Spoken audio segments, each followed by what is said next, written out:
For this particular simulation from PhET on natural selection, you're going to click on it.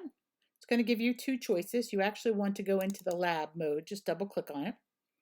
When we get here, you'll see this one little bunny just hopping around. For anything to happen, you have to add the mate. Once you've added the mate, then you're going to watch what happens over time. I can speed it up if I want to see what's happening. We can see it a little bit faster now. If at any point in time I want to get a good calculation, I can always pause it to be able to see what's happening.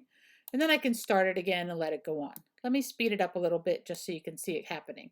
If you don't see the graph, over here, you may not be on population. So make sure you're on population so that you can see the graph over here. Now over time, it's eventually going to go off the graph. So in order to change the values on the y-axis, the population, you're going to need to change it over here, okay?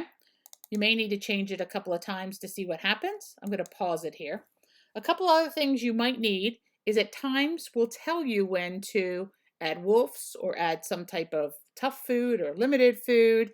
So you'll just put a check mark in here and you'll see something change. It'll give you an idea of what's going to happen, okay? You're going to have to reset every time to start back with the one bunny. But once you have added that bunny and you've allowed stuff to go, just like we ask you what happens after so many generations, the one thing that we might ask is a screenshot so then you can justify off your screenshot what you're seeing. So you'll pause the graph. The three dots in the bottom right-hand corner will give you a screenshot, and then you'll be able to upload that screenshot into the Lumio version.